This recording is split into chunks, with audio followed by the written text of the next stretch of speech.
Good evening. I apologize for being a little bit late in here. I'd like to, I said during the week that I thought this game would almost be a snapshot into the future of what our program would be from an atmosphere standpoint, and I think it lived up to every ounce of that.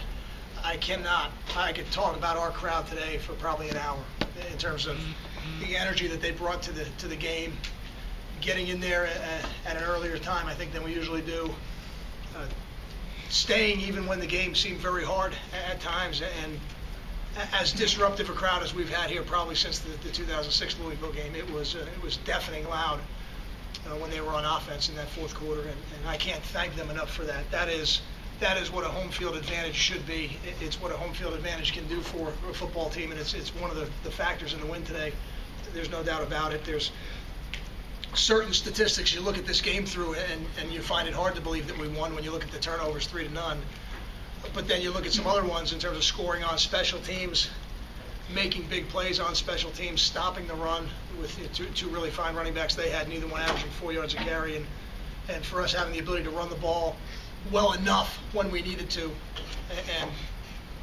and a quarterback who, even though it wasn't always pretty for him up front, and I don't think the protection was as clean as it needed to be early in the game, hung in there and really toughed it out. And I think somebody told me he had over 150 yards passing in the fourth quarter.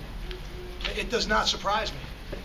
Gary's greatest attribute is his competitive fire, and it does not surprise me that he can come through a game like that and perform like that in the fourth quarter.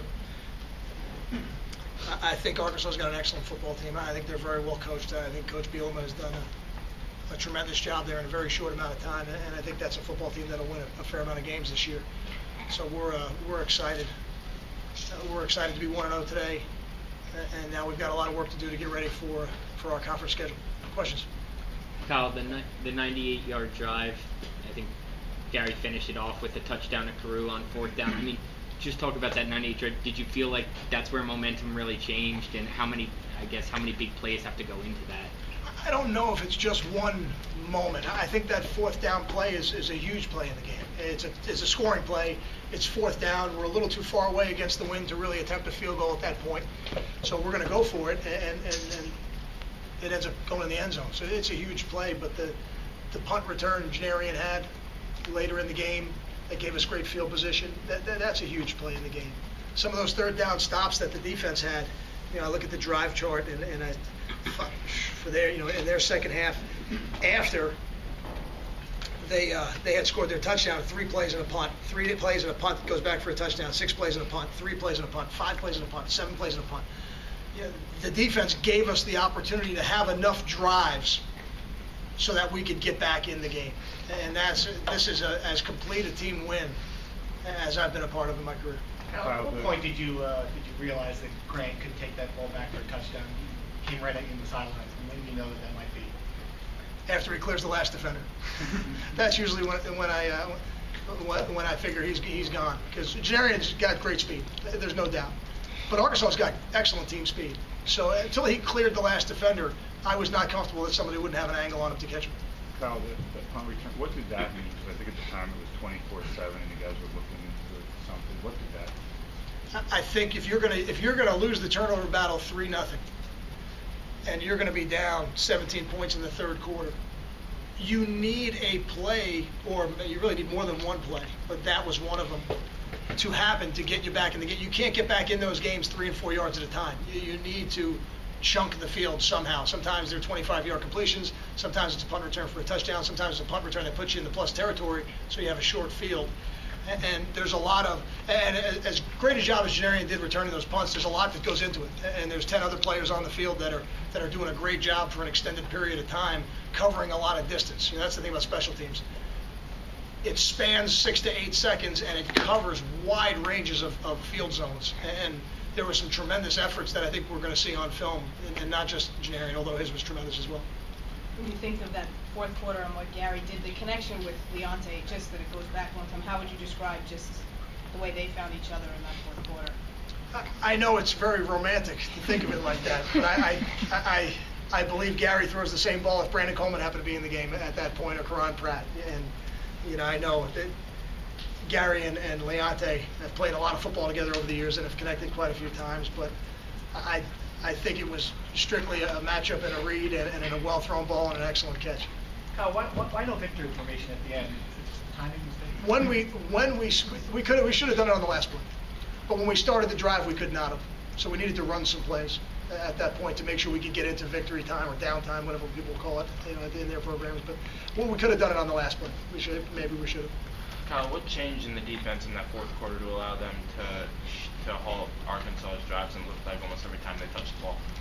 I don't know that a lot changed for our defense.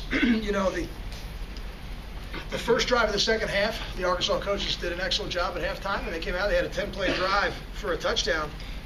But other than that, it was really just a one-play touchdown on the toss pass after a turnover for the other touchdown. So I don't know that it was really the second half. I thought we played some excellent defense in the first half, and we had a drive where they had a 6-play drive. We made them punt, they ran a fake, completed it, and then after the fake, we stopped them 3 and out and forced them to kick a field goal. I think that's a tremendous series in the game to hold them to 3 points in that circumstance. So I think we played pretty good defense throughout the game, aside from maybe a drive or two, but I don't think you can take the credit away from the other team either. Kyle, you use that phrase that it could be a snapshot into the future of what the program can be. What does that snapshot look like to you? What can it be? I think that snapshot is a football team that can compete with anybody in the country, a fan base that is in love with college football, and when they come to the stadium will be as opposing a 12th man as there is in college football. Quentin Gauze coming, first start ever, what was it like to get a performance like that from him tonight? How much did that mean? I thought this would be a game Quentin would have really enjoyed. Quentin's a physical football player. Arkansas is a physical football team. We knew that we were going to be tested in ways that we hadn't been tested in the first few games physically, and I knew Quentin was looking forward to that. It doesn't surprise me. I think we have 7 tackles. Is that right? Mm-hmm. Almost had a scoop and score touchdown. 3 TFLs, yeah. Kyle, any update? Two-part question, really. I guess any update on what happened to Paul James, and with him on the sideline, how impressed were you with the way Savon was able to run out the clock with 3 really clutch runs? I don't have an update on PJ just yet. It's a lower leg injury. I'm not sure exactly what it is. But Savon, that type of performance doesn't surprise me. Savon is a proven commodity to me, and somebody that we have trust in, that we have faith in. And at that point, when PJ goes down, we're going to hand the ball to Savon, and we expect him to perform at a high level, and he did. He did a good job for us. What went behind the decision for Gacy there after Kyle was done? Well, I said earlier in the week that we were going to, that I wasn't sure who the starter was going to be, and I didn't really feel that either one of those guys during the week had a great practice week. That they were just okay at it, so I didn't feel like either one of them did anything to make me make a change. But the first kick Kyle had was a little lower than I wanted it to be, and that was concerning to me. So I wanted to give Nick a chance at that point. And as he hit the ball, some of those extra points, it got up a little quicker. And there's a lot to be said for early rise. They're a very strong defensive front. They've got some tall, long guys. If the ball doesn't get up quick enough, that's why it gets blocked the way it did on that first one. Kyle, what did you do well defensively to stop their running game? I think it starts up front. I think you have to win up front. If you let the people the size of their offensive line move your defensive linemen back into the linebackers, you have very little chance of ever stopping them. You need to make plays in the backfield. Somebody spoke about Quentin Gauze's TFLs. I'm sure he wasn't the only one that had TFLs or stops for 0 or 1 yards in the run game. And I'm going to tell you, without looking at the film, that we probably played a pretty good game up front with our defensive line, and I thought that'd be one of the keys. Kyle, a week ago, Gary's concussed, and in the first half he sacked 3 times. How much of what unfolded in the second half is part of your frame of mind at halftime? When Gary had his issues last week, as I said, the medical staff makes those decisions, and they don't make them on a whim. They have a procedure that they go through, and when they tell me that Gary's good to go, then he's good to go. So we don't hold anything back in the game plan. Gary goes out there and he runs the team, and we know he's going to compete. I'm not happy that he got sacked. It has nothing to do with what happened last week. Yeah. We need to protect him better, and I think we did protect him better as the game went on. So I'm pleased that we were able to learn through the game and do a better job to give him a chance to stand back there. Kyle. On the 4th down touchdown to Peru, do you get involved in a play call like that, or give thoughts, or is that No. totally just Ron? I get involved in telling Ron that we're not going to kick the field goal, but I try to tell him that on 3rd down. You try to give the play caller the advantage of being able to set the plays up in his mind I don't want him to think if we don't make it on third down, we're going to, kick it on fourth down. I try to tell him as early as possible. Not that you can tell him all the time early, but in that case, I think I told him after second down that he had 4 downs. Kyle Tyler Croft, 6 catches, 133 yards. I think it's the first 100-yard game for a tight end in like 7 years. What did you see out of him? Yeah, somebody said that to me. I did not realize that. It almost sounds like we're against the tight ends.